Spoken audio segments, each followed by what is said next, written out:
Bonjour tout le monde. Good morning everyone. Bienvenue à l'église Sunnybray Dieppe. Je suis Olivier, je suis le pasteur ici si vous êtes nouveau et je vous souhaite le bienvenue.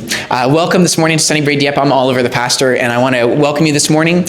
If you're new with us, we would love to meet you and love to invite you to participate in the life of our church. Church is a family that loves each other and cares for each other. And so if you are new and would like to be part of that, at the back at the table, there's a connection table there, and there's cards on it, the connection cards. If you fill out your information, we would love to contact you and send you any information about how you might be able to get involved in the life of our church.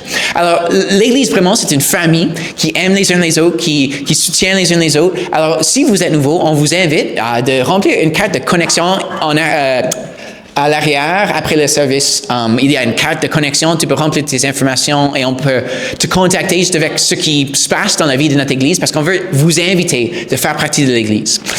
Il y a quelques annonces avant qu'on commence vraiment ce matin. En premier, le 31 mai, c'est un dimanche soir, il y a une banquette pour tous les bénévoles. Alors, si vous êtes bénévole, si vous faites quoi que ce soit comme service dans l'Église, je veux vraiment que vous soyez là. Alors, mettre ça dans ton calendrier, c'est le dimanche soir, le 31 mai. Dans n'importe quel ministère de l'Église. Si tu as servi avec les enfants, avec la louange, si tu as servi avec les projets de rayonnement comme la banque alimentaire et des choses comme ça, vous êtes invités, je veux que vous soyez là, ce serait fun, ce serait un peu formel, mais vraiment principalement du fun. So, j'espère que vous êtes disponible d'être là ce soir-là. So, there's a volunteer banquet on May 31st for anyone who served in any way in the life of our church. Please do what you can to be there. If you're free, we would love to have you there for that day. Et deuxième, j'ai mentionné les projets de rayonnement. On a quelques projets qui restent et on cherche encore quelques bénévoles. Alors, il y a une collecte de nourriture qu'on va faire pour la banque alimentaire Second Mile. C'est le 31 mai et le 6 juin. Si tu peux aider, il y a une feuille en arrière pour vous inscrire. Je sais qu'on va pas toucher toute la ville, on va pas ramasser de la nourriture de toute la ville entière, mais la plus de monde qui peut aider, la plus de nourriture qu'on peut collecter. Alors, si vous êtes disponible soit le 31 mai le 31 mai l'après-midi, pas le 31 mai, ça c'est un dimanche. Le 30 mai, voilà. Le 30 mai ou le 6 juin, ce serait super si tu peux nous aider. La feuille est en arrière. So we're going to do a food drive for the Second Mile Food Bank here in the city.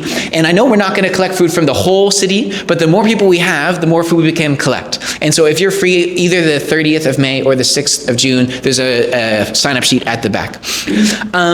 Puis, j'ai mentionné la semaine dernière, le 7 juin, on n'est pas ici, il y a une grande célébration où on invite toutes les églises du Grand Moncton ensemble à la Colisée de Moncton. Alors, ça s'appelle One Church, dimanche là. Alors, on serait là. Alors, si tu viens ici, tu serais toute seule.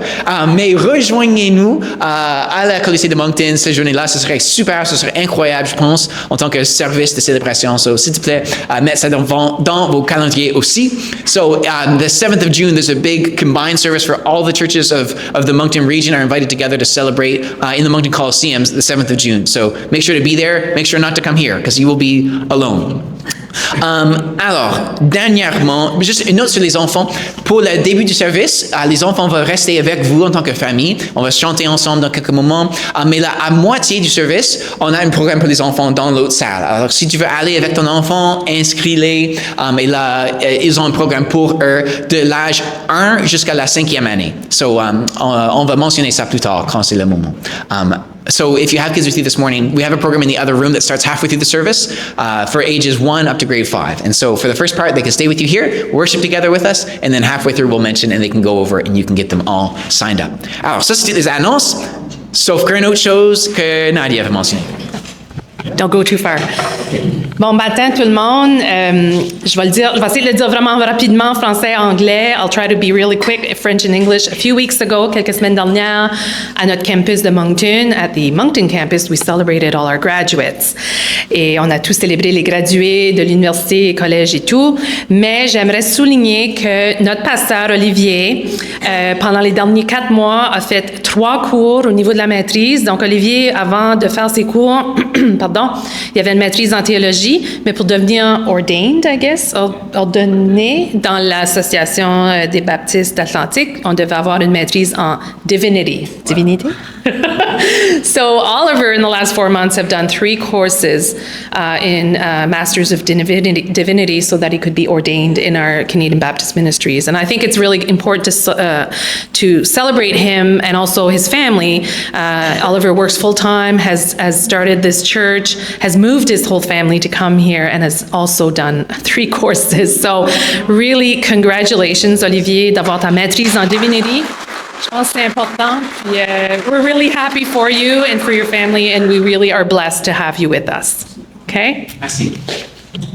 Merci beaucoup. Alors, à vous maintenant. Bonjour à tous. Good morning, everyone. Ça, vous pouvez levons-nous ensemble. Let's all stand up together. Et puis, durant la semaine, vous savez, on marche avec les yeux devant nous, on planifie la journée. During the week, we walk with our eyes set up before us, planning our days and our weeks. Mais maintenant, c'est le temps de tourner nos yeux vers le Seigneur. But now it's time to turn our eyes towards heaven, towards the Lord. Nous sommes venus ici justement pour mettre ce temps à part. We came here this morning to put this time aside. Et puis, donc, on veut vraiment prendre le temps de se concentrer sur le Seigneur. So we really want to take this time to focus on the Lord.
toi, Seigneur Jésus. On ouvre nos cœurs vers toi, Seigneur, pour ta présence, Seigneur Jésus.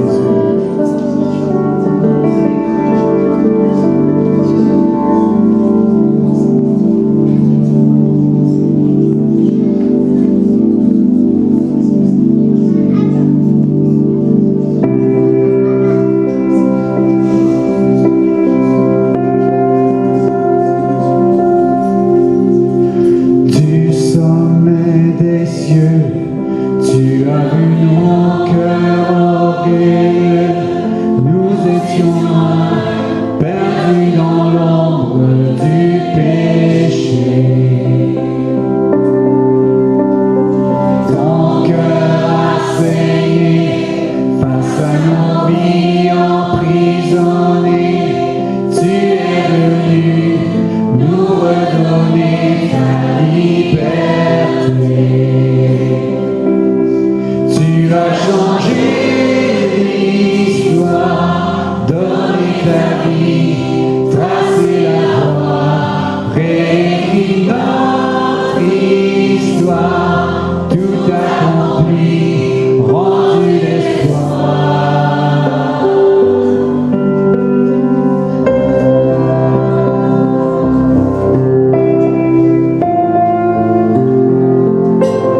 Ça arrive. Bon matin à tous. Allez.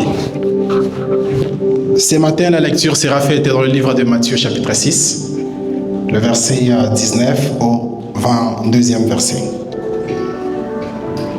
Vous n'avez pas de Bible? Vous n'avez pas de Bible? Prenez vos Bibles, s'il vous plaît. On va lire ensemble. Matthieu chapitre 6, à partir du verset 19. La Bible dit ceci: ne vous amassez pas des trésors sur la terre où la teigne et la rouille détruisent, et où le voleur perce et dérobe. Mais amassez-vous des trésors dans le ciel où la teigne et la rouille ne détruisent point, et où le voleur ne perce ni ne dérobe. Car là où est ton cœur, là aussi sera ton trésor. L'œil est la lampe du corps. Si ton œil est en bon état, tout ton corps sera éclairé. Mais si ton œil est en mauvais état, tout ton corps sera dans les ténèbres. Si donc la lumière est en toi et les ténèbres, combien seront grandes ces ténèbres? Nul ne peut servir deux maîtres, car ou il haïra l'un et aimera l'autre, ou il s'attachera à l'un et méprisera l'autre. Vous ne pouvez servir Dieu et Maman. Parole du Seigneur. Today's reading is from Matthew 6, verse 19 to 24. Do not store up for yourselves treasures on earth, where moths and vermin destroy, and where thieves break in and steal. But store up for yourselves treasures in heaven, where moths and vermin do not destroy, and where thieves do not break in and steal. For where your treasure is, there your heart will be also. The eye is the lamp of the body. If your eyes are healthy, your whole body will be full of light. But if your eyes are unhealthy, your whole body will be full of darkness. If then the light within you is darkness, how great is that darkness? No one can serve two masters. Either you will hate the one and love the other, or you will be devoted to the one and despise the other. You cannot serve both God and money. The word of the Lord.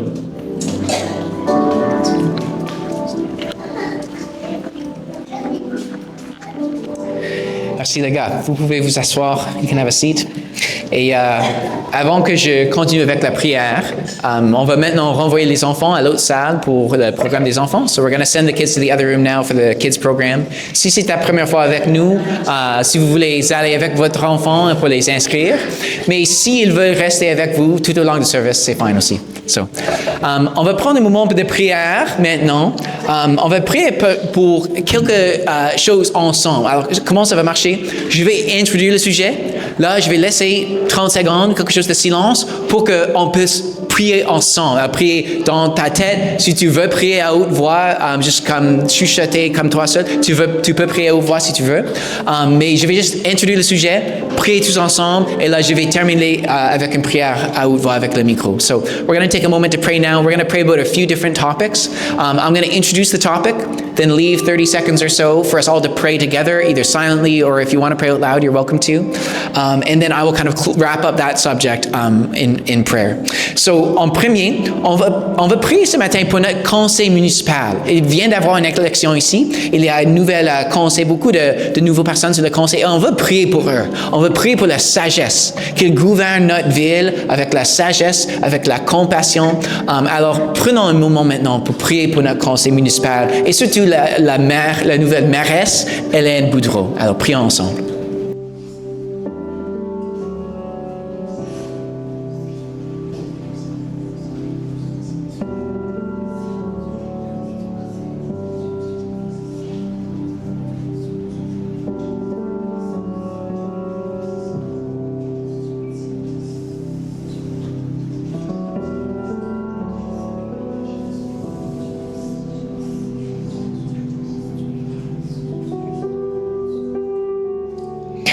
Oui, amen, Seigneur.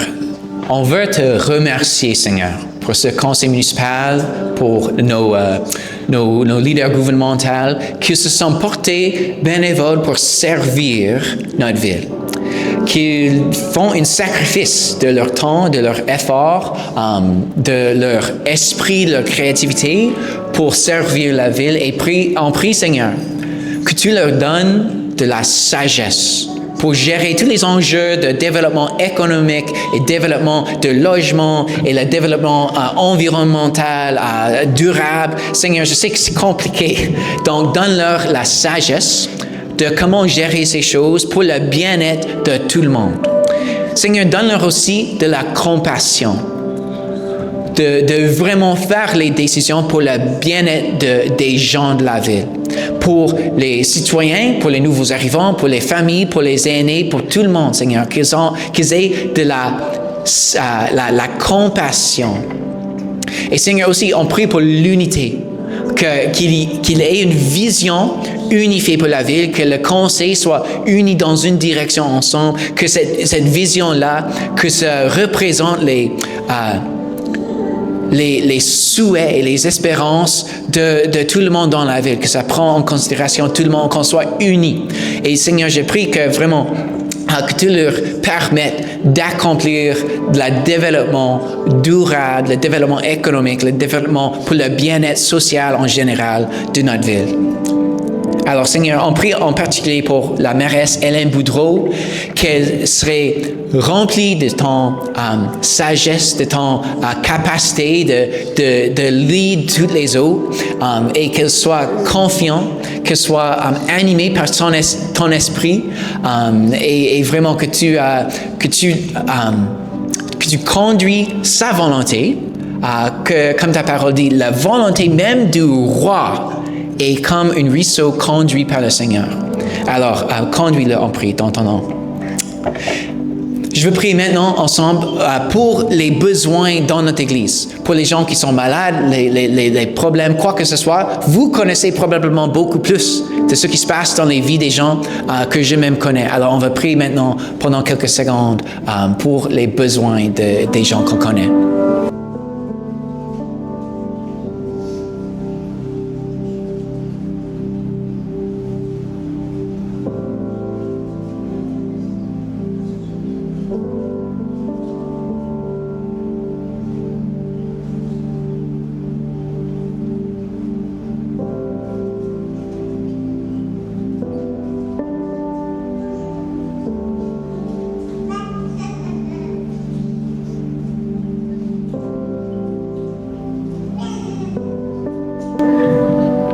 Seigneur, je veux prier pour la petite fille de Richard et Nadia, Mia, qui vient de se naître et ses difficultés avec son cœur.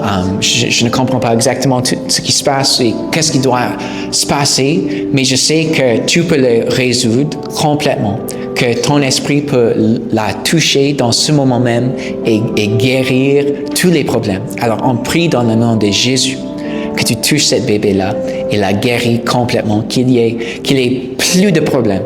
Et je prie surtout aussi que Alexia, sa mère, et son père aussi, qu'ils connaissent que c'est par la main de Dieu que leur enfant Mia soit guérie et soit en pleine santé. Dans le nom de Jésus, je prie.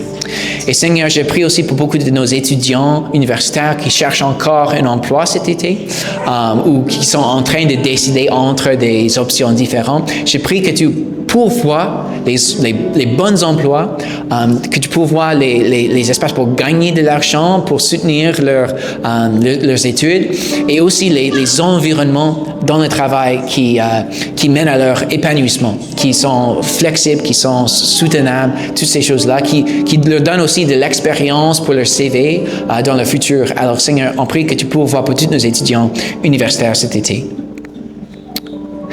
Finalement, l'Église, je veux prendre un moment pour prier pour quelques couples qui sont ici ce matin. Une couple, nos frères et notre sœur Patrick et Jennifer, qui viennent d'Outaouais, mais ils déménagent ici ce juin comme missionnaires avec l'Union Baptiste. Ils vont le pasteur de l'Église Bonne Nouvelle, qui utilise le bâtiment de Sunnybray à Moncton. Mais ils sont en train, cette fin de semaine, de trouver un logement. Je ne sais pas s'ils ont déjà trouvé un ou non. Non, alors on va prier pour cela. On va prier pour leur ministère. Et là aussi, Eliezer et Eridan, qui sont ici du Brésil comme missionnaires avec l'Union Baptiste aussi, sont parmi nous ce matin. Alors, prions ensemble pour ces deux couples, Patrick et Jennifer et Eliezer et Eridan. Prions.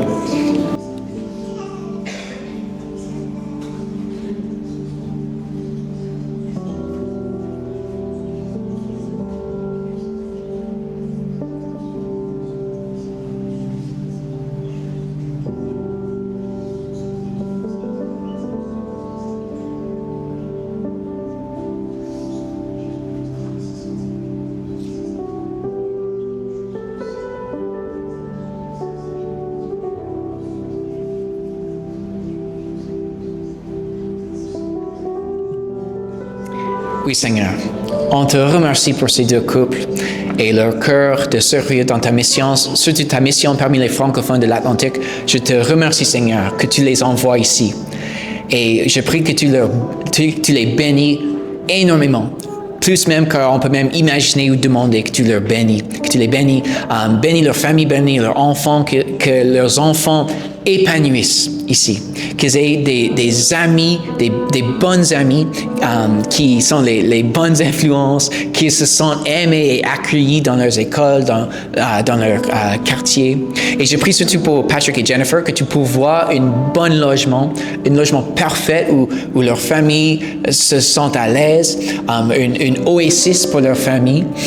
Et aussi, je prie, Seigneur, un logement où ils sont capables de rejoindre leurs voisins avec l'amour de Dieu et avec l'Évangile. Alors, Seigneur, on prie que tu subviens à tous leurs besoins, même abondamment, plus qu'ils ont besoin, plus qu'ils peuvent même imaginer ou demander. Dans le nom de Jésus, je prie. Amen. Amen. Merci l'Église de prier ensemble. C'est bien, c'est important, c'est puissant, les prières des fidèles unis ensemble. Alors, Amen. OK. Ce matin, on continue notre série de messages dans la série de la sainteté qui s'appelle Mise à part. Et for you who aren't French first language speakers, the translation should appear on the screen. If not, we've got little cards at the back that you can scan the QR code and get the translation on your phone. And if at all it crashes in the middle of the service, you can grab a card in the back and scan the QR code for the translation. Mais ce matin, dans notre série sur la sainteté, sur les aspects de comment la résurrection de Jésus, quand Jésus remplit nos cœurs avec son Saint-Esprit, comment nos vies sont transformées, on parle ce matin de l'argent. Et quand j'annonce qu'on va aborder le sujet de nos finances et de qu'est-ce que Jésus nous apprend à propos de comment on devrait utiliser nos finances et qu'est-ce que Jésus nous apprend à propos de l'attitude appropriée envers l'argent, comment te sens-tu dans ce moment?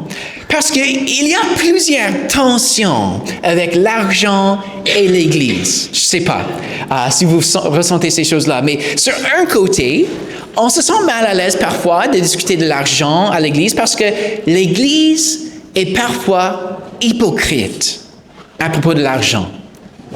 Jésus, il a enseigné que la vie ne consiste pas dans l'accumulation de la richesse, Mais les gens se sentent parfois que l'Église juste veut mon argent. Et on voit parfois sur la télévision comme les méga pasteurs avec leur jet privé. Et là, ils prêchent que la vie ne consiste pas dans l'accumulation de l'argent. Alors parfois, les gens se demandent comment est-ce que l'Église peut parler de l'argent? Ils sont hypocrites. Ou aussi, Jésus a enseigné d'être fidèle dans notre gestion de l'argent.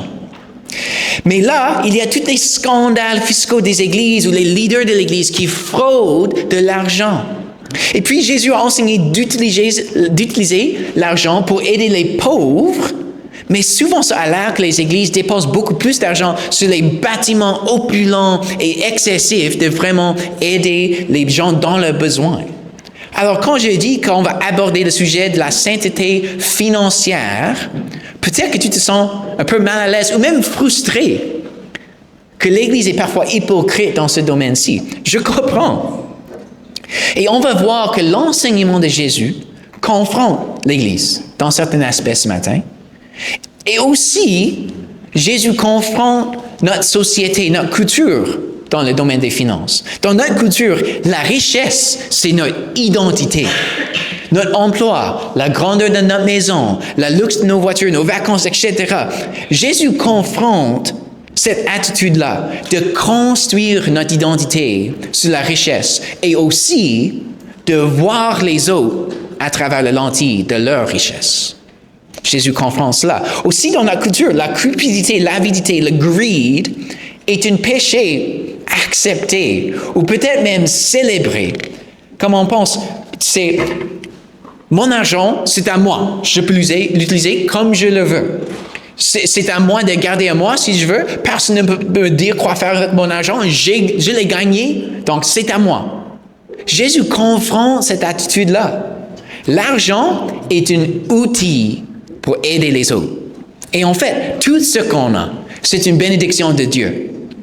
Tout ce qu'on a, toute notre richesse n'appartient pas vraiment à nous. Dieu l'a confié à nous pour le gérer fidèlement dans le service des autres. Puis aussi, notre société est vraiment, c'est construit sur un système de profiter de l'oppression des autres. On doit reconnaître que notre société occidentale s'est enrichie par l'esclavage et le colonialisme et qu'on n'a pas vraiment encore réconcilié ces choses-là. Et Jésus confronte cela aussi. Alors, on est d'accord, je pense, qu'il y a des grands problèmes dans l'Église et aussi dans la culture par rapport au sujet de l'argent, de la sainteté financière. Et ça nous met un peu mal à l'aise pour en discuter. Moi aussi. Mais je suis convaincu que Jésus nous montre le chemin. Jésus est le chemin, la vérité et la vie. Il nous montre ses commandements sont pour notre bien-être. Notre bien-être individu et aussi notre bien-être en tant que société en général. Alors, si on suivait vraiment l'enseignement de Jésus, je suis convaincu que ces paroles sont pour notre bien-être. Ils vont nous montrer le chemin à la vraie vie. Alors, qu'est-ce que Jésus a enseigné à propos de l'argent? Même si c'est un peu inconfortable, je pense qu'il va nous libérer si on voit vraiment ces enseignements et on les met en pratique. Alors, qu'est-ce que Jésus a enseigné à propos de l'argent? Ce serait rapid fire ici pour un moment, ok? Je ne vais pas vraiment expliquer beaucoup, mais il a enseigné, Jésus a parlé de l'argent beaucoup, ok? Alors, on va faire un peu de rapid fire ici. Alors, en premier, l'argent n'est pas le sens de la vie. Jésus a dit en Luc 12, gardez-vous avec soin du désir de posséder sous toutes ses formes, car la vie d'un homme, si riche soit-il, ne dépend pas de ses biens. L'accumulation de la richesse ne nous satisfait pas. L'accumulation de la richesse ne définit pas notre identité. On n'y trouve pas la vraie vie. Okay? C'est point numéro 1. 2. Jésus a enseigné de chercher en premier le royaume de Dieu. C'est une question de priorité. Il a dit sur le sermon sur la montagne ceci. Ne vous inquiétez donc pas et ne dites pas que mangeons-nous ou que boirons-nous ou avec quoi nous habillerons-nous. Toutes ces choses-là, les païens, les gens qui ne suivent pas Dieu, les païens s'en préoccupent sans cesse. Mais votre Père qui est aux cieux sait que vous en avez besoin. Faites donc du royaume de Dieu et de ce qui est juste à ses yeux votre préoccupation première. Et toutes ces choses vous seront données en plus. L'argent est un outil pour subvenir à nos besoins matériels, mais ce n'est pas notre poursuite principale dans la vie. La vie se trouve dans la recherche du royaume de Dieu, de suivre Jésus et sa volonté. Okay. Troisième, Jésus a enseigné de payer nos impôts. Une fois, les gens ont demandé à Jésus, est-ce qu'on devrait payer les impôts à César? Parce que César, l'Empire romain était un empire oppressif qui opprimait leur peuple juif. Alors, ils demandaient, est-ce qu'on devrait soutenir ce royaume-là? Et Jésus a dit ceci en Marc 12. Rendez à César ce qui revient à César et à Dieu ce qui revient à Dieu. On a besoin de participer comme des bons citoyens avec notre gouvernement. On ne devrait pas tricher sur nos impôts. Numéro 4. Jésus a raconté plusieurs paraboles à propos de la fidélité en gérant ce qu'on a reçu. Ces paroles ne sont pas uniquement à propos des finances, mais certainement, ils impliquent qu'on gère les finances que Dieu nous a confiées fidèlement. En Luc chapitre 16, il dit ceci, « Si quelqu'un est fidèle dans les petites choses, on peut aussi lui faire confiance pour ce qui est important. Mais celui qui n'est pas fidèle dans les petites choses ne l'est pas non plus pour ce qui est important. » Alors Dieu nous a confié beaucoup de ressources. Les finances, oui, mais aussi les dons, les compétences, les talents, etc. Est-ce qu'on est fidèle de les utiliser pour le bien-être des autres, pour contribuer au royaume de Dieu? Ou est-ce qu'on les garde pour nous-mêmes?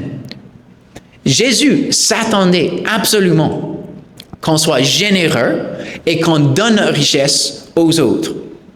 Mais il a donné quelques mises en garde à propos de donner. En premier, il a dit mise en garde, ne donne pas pour l'orgueil.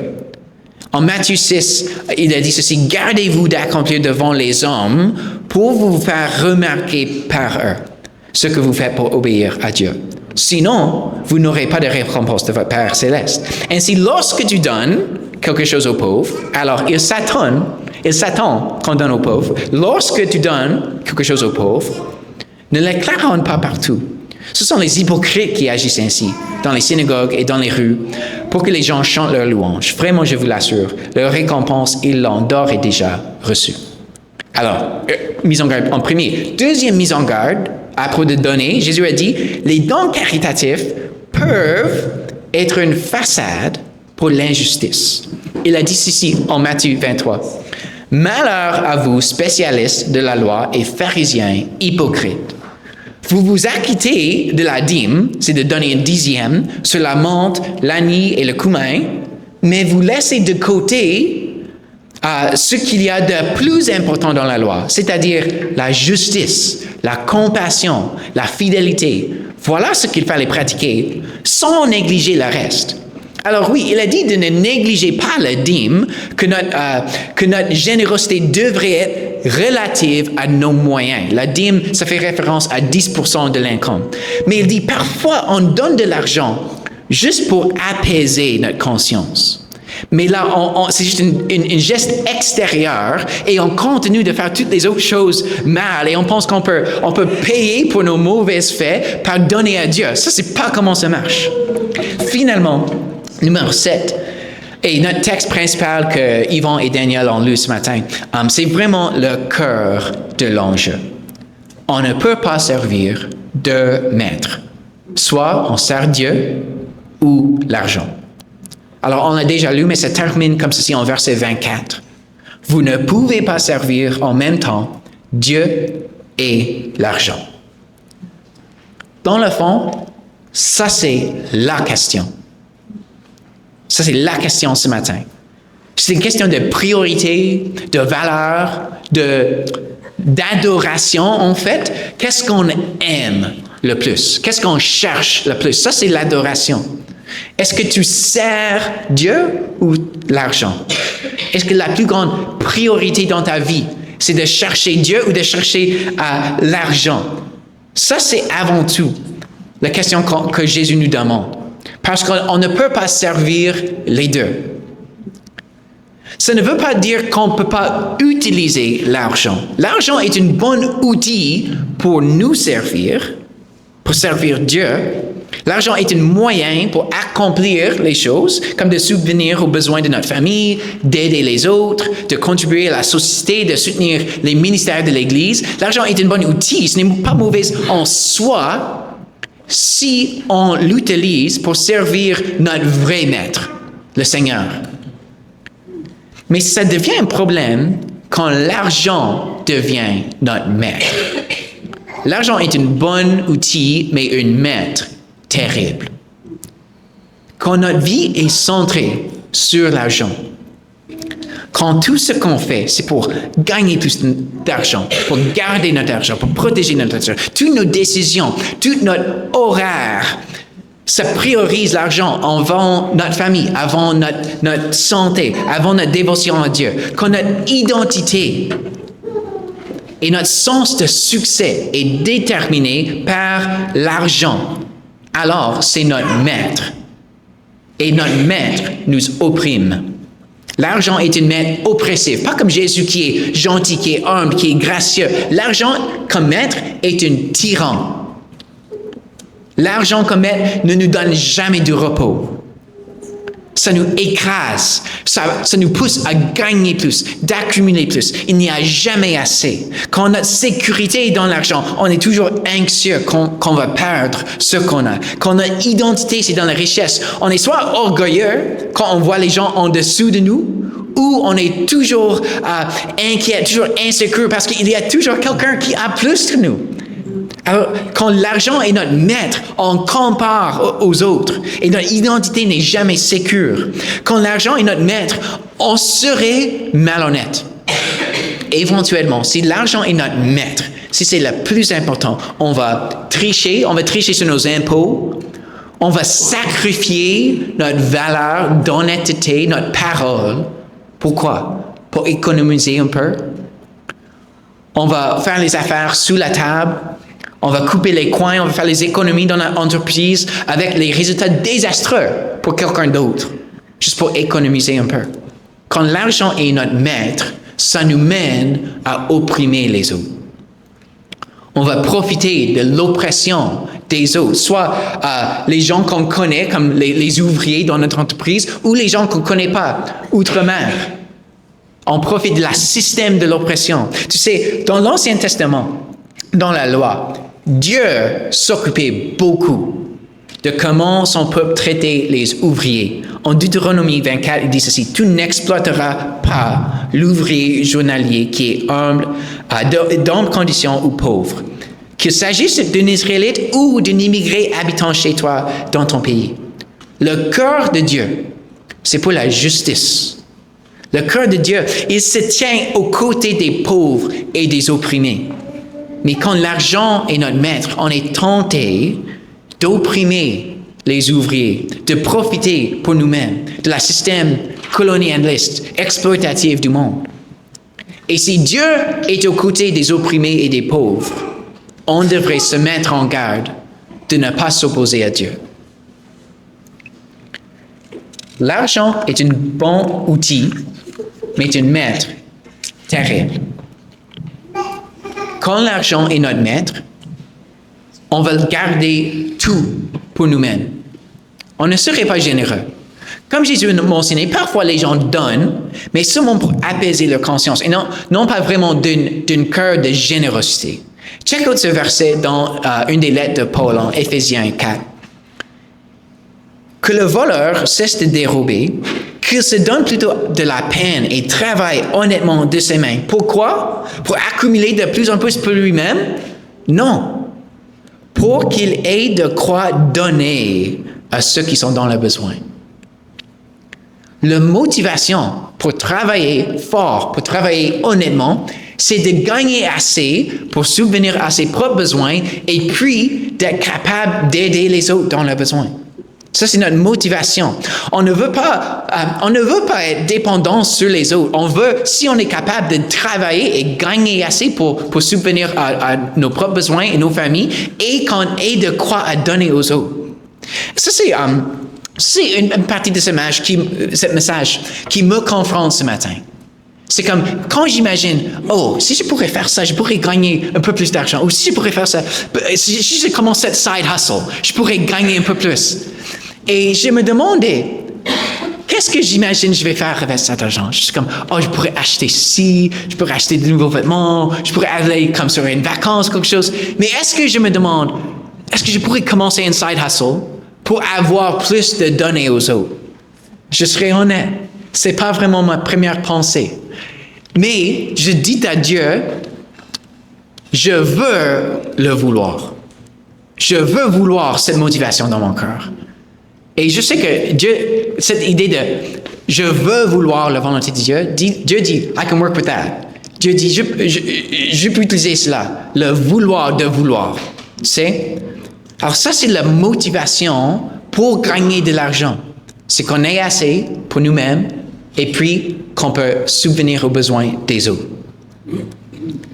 Parce qu'il y a aussi une mise en garde sur l'autre côté, pas pour les riches, mais pour ceux qui reçoivent de générosité des autres et pour ceux qui profitent du système.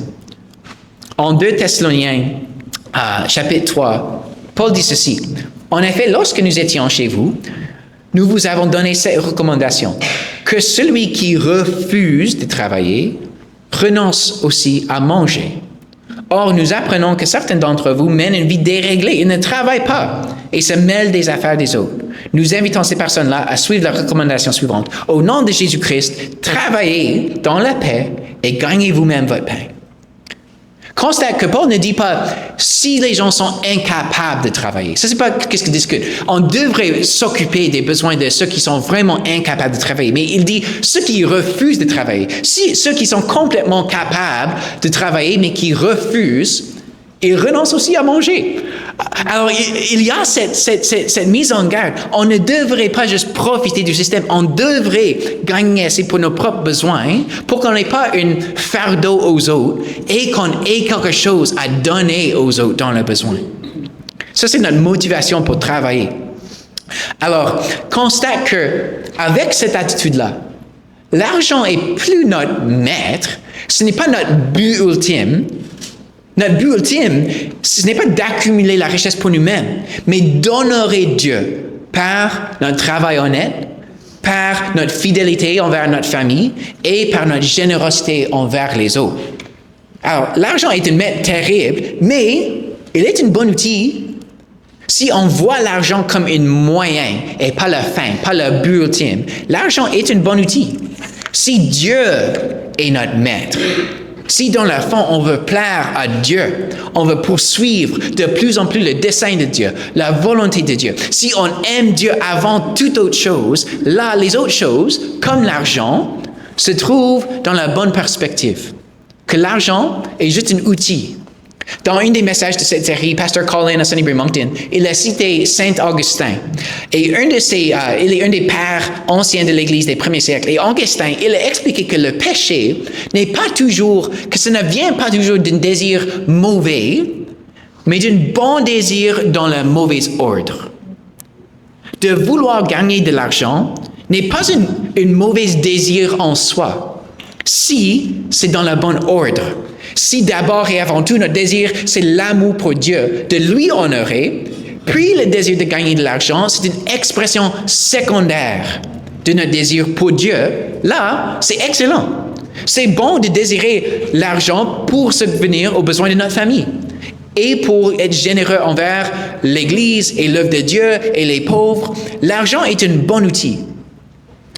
Il y a un verset dans la Bible à propos de l'argent qui est souvent cité. C'est très fameux, mais souvent, c'est cité incorrectement. C'est quelque chose comme ceci. Le connais-tu? L'argent est la racine de toutes sortes de maux. Vous connaissez celui-là? Voici ce que ça dit vraiment. C'est en 1 Timothée 6. Ça dit ceci. Car l'amour de l'argent est racine de toutes sortes de maux. C'est différent. L'argent lui-même n'est pas la source de toutes sortes de maux, mais l'amour par l'argent. Quand on aime, quand on l'adore, ça c'est quand ça cause des problèmes. Quand on a soif de gagner plus, là ça nous mène à des mauvaises choses, comme on a discuté. Mais si notre relation avec l'amour, c'est que c'est un outil pour exprimer notre amour pour Dieu, là, c'est en bon ordre. Voici le contexte de ce verset-là en 1 Timothée. Et je pense que c'est vraiment un texte illuminant pour nous ce matin. Et ça nous mène vers la fin du message. Parce que Paul donne des conseils à Timothée pour qu'est-ce qu'il devrait apprendre aux riches de sa congrégation. C'est intéressant. Il s'attend qu'il y a des riches dans ces congrégations. Et pour la plupart d'entre nous, en relation avec le reste du monde, on est assez riche. Beaucoup d'entre nous ont ce qu'on a besoin, et même plus. Alors, en comparaison, nous sommes riches. Alors, écoutons le conseil de Paul. La véritable foi en Dieu est, en effet, une source de richesse quand on sait être content avec ce qu'on a. Nous n'avons rien apporté dans ce monde et nous ne pouvons rien en emporter. Tant que nous avons nourriture et vêtements, nous nous en contenterons. Ceux qui veulent à tout prix s'enrichir s'exposent eux-mêmes à la tentation et tombent dans le piège de nombreux désirs insensés et pernicieux qui précipitent les hommes dans la ruine et la perdition, car l'amour de l'argent est racine de toutes sortes de maux. Pour s'y être abandonnés, certains se sont égarés très loin de la foi et se sont infligés beaucoup de tourments. Et Paul continue quelques versets plus tard, verset 17. Recommande à ceux qui possèdent des richesses en ce monde, comme la plupart d'entre nous, de se garder de toute arrogance et de ne pas fonder leur espoir sur la richesse, car elle est instable, qu'ils placent leur espérance en Dieu, qui nous dispense généreusement toutes ces richesses pour que nous en jouissons. La richesse n'est pas mauvaise. C'est un don de Dieu pour que nous nous en réjouissons. Et aussi, verset 18, recommande-leur de faire le bien, d'être riches en œuvres bonnes, d'être généreux et de partager avec les autres. Ils s'assureront ainsi pour l'avenir un beau capital placé au lieu sûr afin d'obtenir la vraie vie. Alors, constate que le Nouveau Testament s'attend qu'il y aurait certains chrétiens riches. Et la plupart d'entre nous, nous trouvons dans cette catégorie. Alors, ce n'est pas mauvais d'être riche dans ce monde, mais la question c'est, qu'est-ce qu'on fait avec notre richesse? Est-ce que c'est notre maître, notre trésor, ou est-ce que Dieu est notre maître, notre trésor, et la richesse, c'est juste un moyen d'accomplir sa volonté? Soyons riches en bonne œuvre. Soyons généreux, partageons avec les autres, utilisons notre richesse pour accomplir l'œuvre de Dieu, la volonté de Dieu. Ça, c'est notre désir ultime. Et c'est pourquoi ici à l'Église, on donne les offrandes. Si nous sommes chrétiens, nous suivons Jésus, l'argent n'est pas notre maître, c'est juste un outil pour servir notre maître. Alors, on veut donner les offrandes financières à Jésus, à l'œuvre de son royaume, pour répandre son royaume, son évangile, pas juste pour nous autres, mais pour aider les autres dans la ville, de découvrir Jésus. C'est une joie de donner à cette œuvre parce que pour nous, l'argent, c'est juste un outil. Les offrandes là qu'on donne à l'Église, nous décidons en fait comment on l'utilise, c'est que les membres de l'Église, tous ensemble, on décide comment on devrait les utiliser. Nous décidons le budget, nous discernons ensemble la volonté de Dieu, comment est-ce qu'il voudrait qu'on utilise ces fonds pour son royaume. C'est pas juste un pasteur ou quelqu'un qui fait ces décisions-là. Dans notre Église, comment ça marche? On veut être transparent. On publie un budget proposé par un comité de finances, mais là, c'est tout le monde qui fait partie de l'Église, les membres de l'Église qui disent, oui, ça c'est une fidèle façon d'utiliser les fonds, ou non, ce n'est pas comment on devrait les utiliser. Ça, c'est comment notre Église marche. Les membres de l'Église, on discerne, on prie ensemble. Dieu, qu'est-ce que tu veux qu'on fasse avec ces fonds-là? Comment est-ce que tu veux qu'on utilise pour ton royaume? Alors, je vous supplie, devenez les membres de l'Église. On avait une réunion il y a quelques semaines. Si tu n'étais pas capable d'être là, parle-moi. Et mets dans vos calendriers la réunion annuelle des membres lundi le 22 juin. Lundi le 22 juin, on va discuter de les choses, on va publier le budget, on va prier ensemble et là, à ce moment-là, on va faire la décision de qu'est-ce qui est la façon fidèle d'utiliser ces finances que Dieu nous a confiées, en fait. Parce qu'on veut être fidèle avec les fonds. Et normalement, ce que ça ressemble, c'est qu'on utilise ces fonds-là pour plusieurs choses. Un, pour aider les gens dans leurs besoins. Alors, on a une caisse de bienfaisance, qui va directement aux gens qui viennent à l'église, qui sont dans leurs besoins. Pour les épiceries, pour la location, s'ils sont vraiment dans une prise. Et en fait, tu peux donner, si tu veux, directement aux caisses de bienfaisance. Si tu indiques sur tes offrandes, juste dans une petite note, Benevolence Fund. Si tu veux donner ça directement, tu le peux. Deuxième, on utilise normalement les fonds pour payer les pasteurs et le personnel. Il y a des versets dans la Bible qui disent que c'est important. Un qui est 1 Timothée 5, ça dit « Les responsables qui dirigent bien l'Église méritent des honneurs doubles, notamment ceux qui se dévouent au ministère astreignant de la prédication, merci Paul, et de l'enseignement. » Car l'Écriture déclare, « Tu ne mettras pas de muselière au bœuf qui foule le grain, et encore, l'ouvrier mérite son salaire. » Alors encore, l'argent, c'est un outil pour soutenir les salaires des pasteurs, pour que nous soyons les outils du royaume dans la ville. Alors ça, c'est vraiment le désir. C'est qu'on reçoit assez pour subvenir aux besoins de nos familles, pour qu'on dédie nos vies au ministère. Ça, c'est pourquoi on utilise les fonds ainsi. Troisième, on utilise les fonds pour les programmes et les bâtiments. Ça prend de l'argent pour acheter la nourriture pour le cours d'alpha. Ça prend de l'argent pour acheter les curriculums pour le ministère des enfants et pour les jeunes. Mais ces choses sont tous des investissements dans la formation de la foi de nos enfants, de nos familles, des gens. Il n'y a aucune autre façon de mieux utiliser l'argent que d'aider les gens à découvrir Jésus et grandir dans leur foi. Alors oui, on va utiliser l'argent pour les programmes et aussi pour les bâtiments. Ça prend de l'argent pour louer ce bâtiment ici. Et un jour, on espère d'avoir notre propre bâtiment 24 heures sur 7. Et ça coûterait cher. Et comme j'ai mentionné au début, parfois les églises sont critiquées parce qu'elles utilisent tant d'argent pour les bâtiments opulents.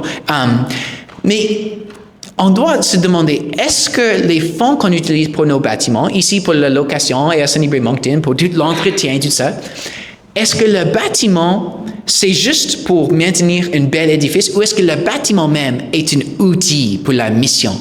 Est-ce que le bâtiment est un outil qu'on utilise pour répondre aux besoins de la ville, pour animer les programmes pour les jeunes et les enfants de découvrir Jésus, d'avoir un réseau de soutien pour qu'ils ne soient pas juste chez eux sur le téléphone, déprimés, isolés tout le temps.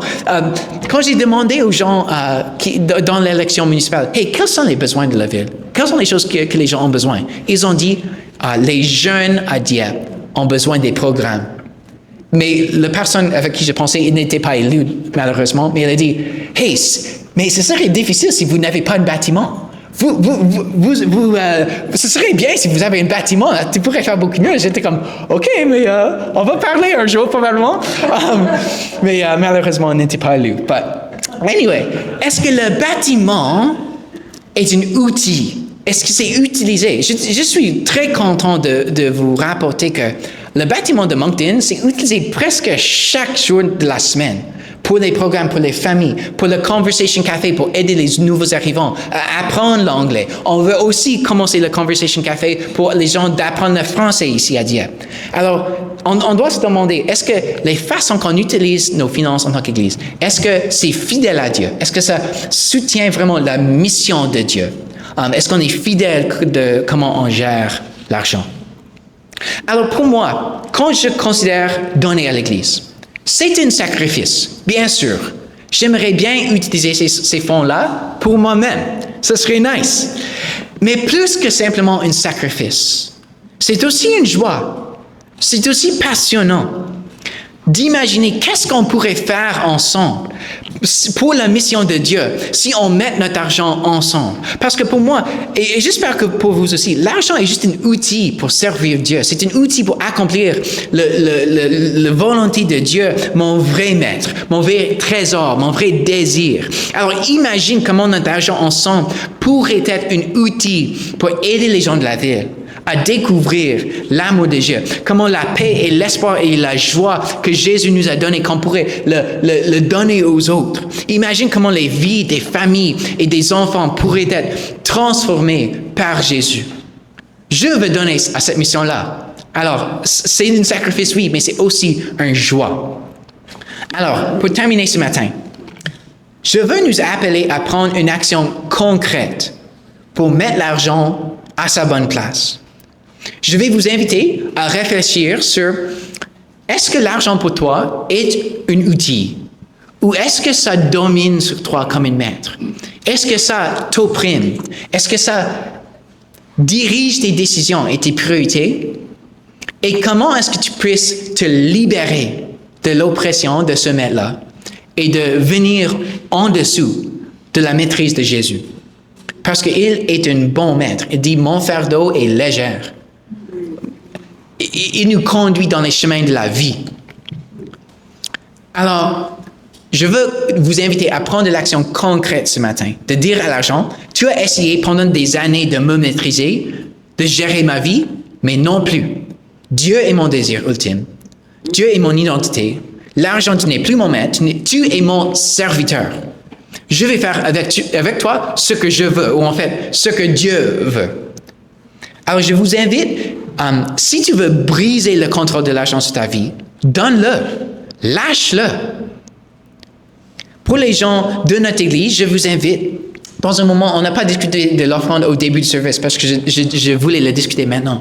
Je vous encourage de prendre vos téléphones et de faire un don en ligne. Si vous êtes membre de notre Église, si vous faites partie de notre Église, mais si tu n'es pas, et même si tu n'es pas encore sûr, si notre Église, si tu peux vraiment te confier à comment on va utiliser les fonds, je comprends, honnêtement.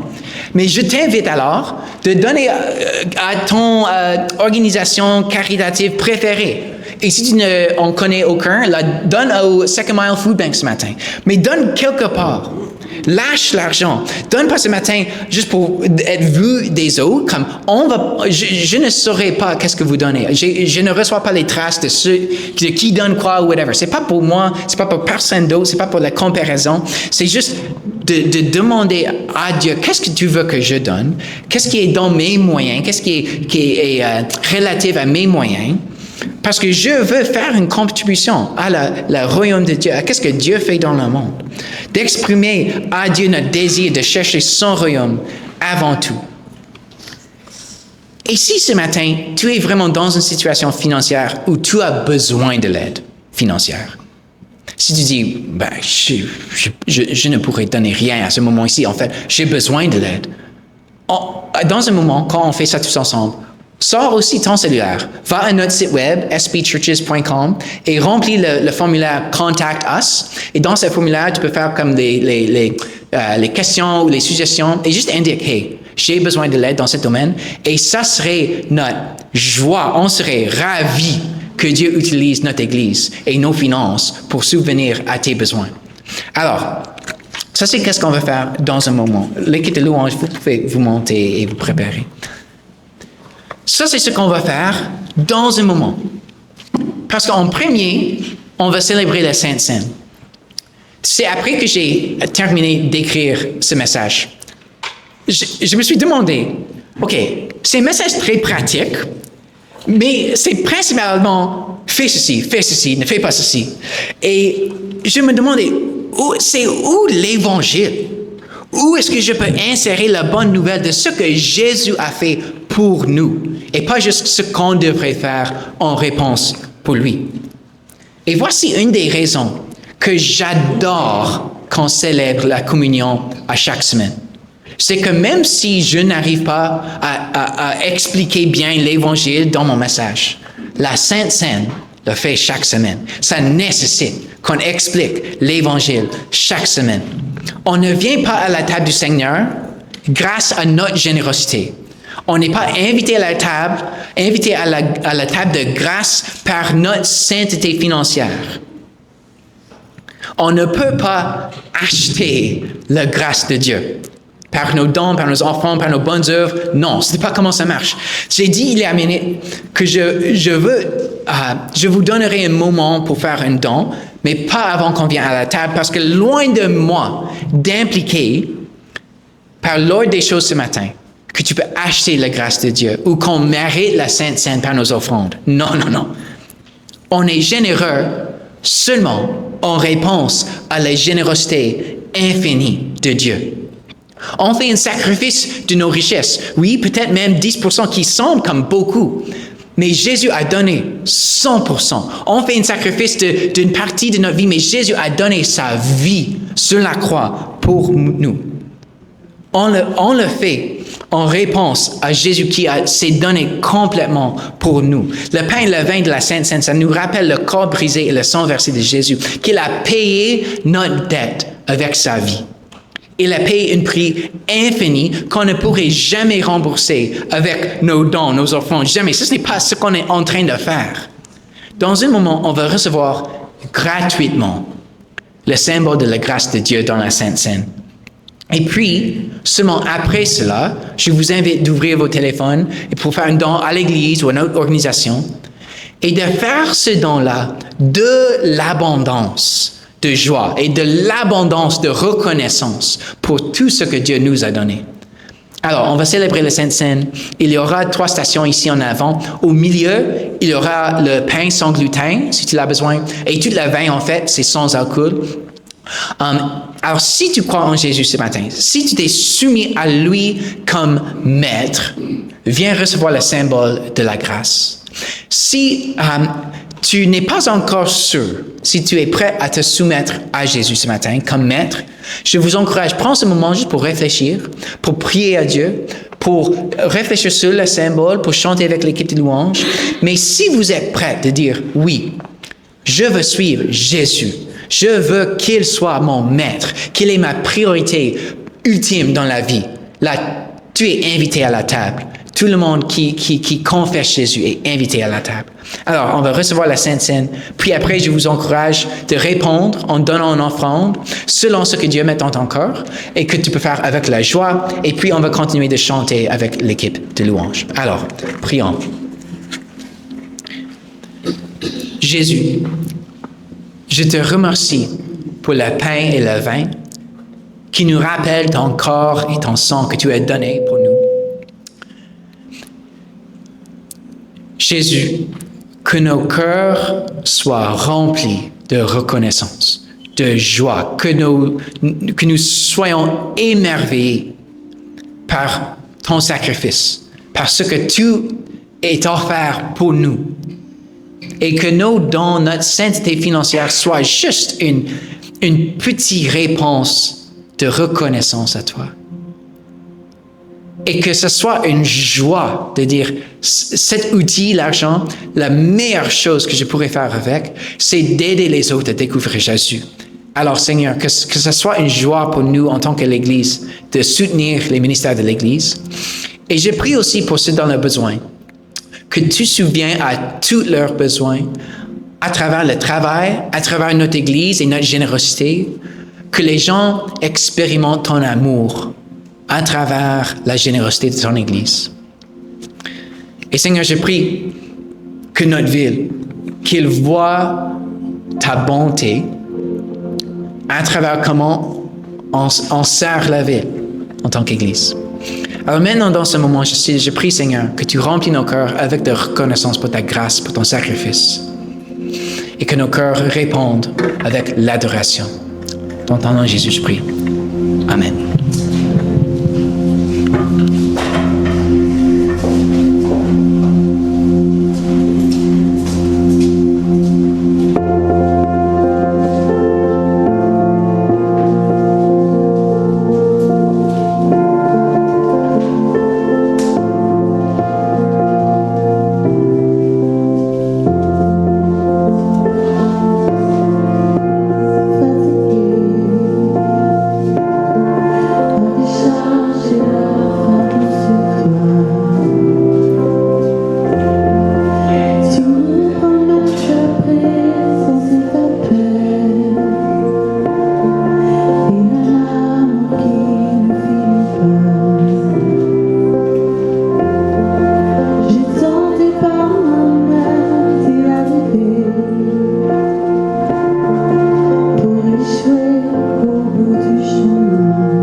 Jésus. Tu es saint, Jésus. Ton nom est le plus grand. Il n'y a aucun d'autre plus haut que toi dans l'univers et dans nos cœurs aussi. Que tu es notre maître, que tu es notre priorité avant tout. Alors Seigneur, on proclame que tu es saint, tu es mis à part dans notre cœur, que tu es le plus haut, le plus grand. Et que Seigneur, que tu mettes nos cœurs qu'ils se conforment à ta volonté. Que tous les aspects de nos vies, l'argent, les finances et toutes les autres choses dans nos vies aussi, Seigneur, que ça se conforme à ta volonté et on croit Jésus. Et je prie pour nous tous, je prie pour tout le monde ici ce matin, que alors qu'ils se conforment à ta volonté, qu'ils découvrent la réalité que tes commandements sont pour notre bien-être, que tu nous montres le chemin à la vraie vie et qu'on expérimente une vie d'épanouissement, une vie de liberté, une vie de joie et de paix et d'espérance qui déborde abondamment de nos vies envers les autres. Dans le nom de Jésus, je prie. Amen. Amen.